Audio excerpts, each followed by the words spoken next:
এটাই কি তাহলে কাবরেরার সারপ্রাইজ? গতকাল ফোর্টিজ এবং বসুন্ধরা কিংস ম্যাচ চলাকালে নাবিল খান বলেছিল যে হ্যাভিয়ার কাবরেরার সাথে তার কথা হয়েছে এবং তিনি নাকি তাকে জানিয়েছেন যে বাংলাদেশ দলে চমক আছে। চমকটা ঠিক এমন হবে হয়তো সেটা কেউই প্রত্যাশা করে নাই।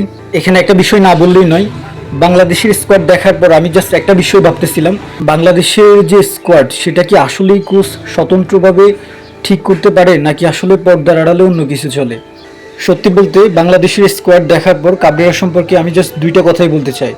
আমার কাছে মনে হচ্ছে কাবরেরা হয়তো গাঁজা খেয়ে দল ঘোষণা করে, অথবা তাকে বাধ্য করা হয় এমন একটা স্কোয়াড ঘোষণা করার জন্য। আমরা যদি বাংলাদেশ দলের গেল কয়েকটা ম্যাচের দিকে তাকাই তাহলে আমরা যেটা দেখতে পাই যে বাংলাদেশের অন্যতম সমস্যা ছিল গোলকিপার পজিশনে। সে জায়গা থেকে আমরা হয়তো সবাই প্রত্যাশা করছিলাম যে আনিসুর রহমান জিকো আবারও জাতীয় দলে ব্যাক করবেন এবং তিনি লিগে ভালোই পারফর্ম করে যাচ্ছিলেন। কিন্তু কাবরেরা কি করলেন, তাকে দলে রাখলেন না। আপনি যদি বাংলাদেশের এবার স্কোয়াডের দিকে তাকান তাহলে আপনাকে আরও একটা বিষয় অবাক করবে, যেটা হচ্ছে জাতীয় দলের সুমন রেজার অন্তর্ভুক্তি। এই ফুটবলার এবারের লিগে কোনো গোল এবং অ্যাসিস্ট করতে পারেন নাই।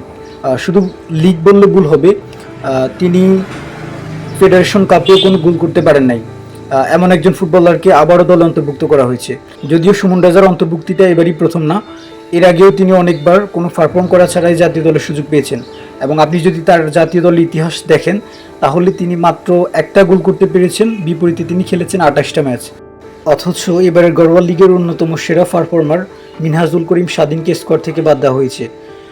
এই সিজনে গড়ওয়াল লিগে 2 গোল 2 অ্যাসিস্ট করেও কাবরেরার স্কোয়াডে আমি জানি না আসলে বাংলাদেশের স্কোয়াড কিসের ভিত্তিতে তৈরি করা হয়।